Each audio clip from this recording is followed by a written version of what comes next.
কি জানেন ধুন্দুলের খোসা দিয়ে চীনে কেমন জুতো তৈরি করা হয়? প্রথমে ধুন্দুল ফলের খোসাগুলো সংগ্রহ করা হয়।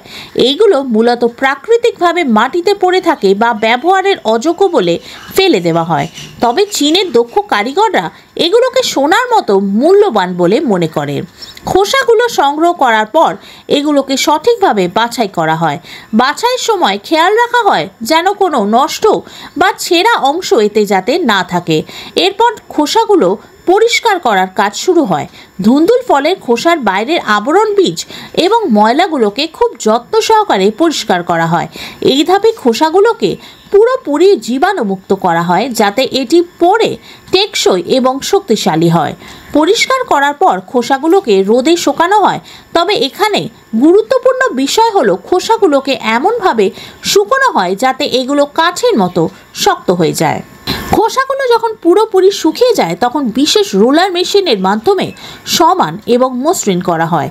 এই ধাপে খোসাগুলোকে সঠিক আকার দেওয়া হয় যা পরবর্তীতে ব্যবহার করা সহজ হয়। মসৃণ করবার পর খোসাগুলোকে বিভিন্ন সাইজে কেটে নেওয়া হয়। এখানে ছোট, বড়, মাঝারি সাইজের বা জুতোর সোল হিসেবে ব্যবহার করা হবে। কাটা অংশগুলোকে আরও মজবুত করার জন্য শক্ত ফ্যাব্রিক বা কাপড় দিয়ে মুড়ে দেওয়া হয়। এটি সোলে স্থায়িত্ব দেয় এবং পরে ব্যবহার করার সময় আরামদায়ক করে তোলে। ফ্যাব্রিক লাগানোর পর খোসাগুলোকে আঠা দিয়ে শক্তভাবে জোড়া লাগানো হয়। এই আঠা পরিবেশ বান্ধব বা দীর্ঘস্থায়ী হয় যা সোলের টেকসইতা বোঝায়। আঠা লাগানোর পর খোসাগুলোকে বিশেষ মেশিনের সাহায্যে প্রেসার দিয়ে আরও মজবুত করা হয়। এতে সোলটি শক্তিশালী হয় আর অনেক বেশি টেকসই হয়।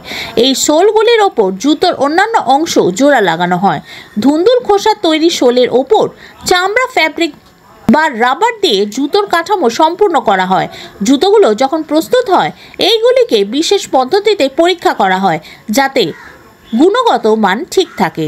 মজার বিষয় হলো এই পদ্ধতিতে জুতো দেখতে যেমন চমৎকার তেমন এইগুলো আরামদায়ক ও দীর্ঘস্থায়ী। ধুন্দুল ফলের মতো একটি প্রাকৃতিক উপাদান যা সাধারণত অবহেলিত, তা দিয়ে এমন কিছু তৈরি করা সত্যি অনুপ্রেরণাদায়ক।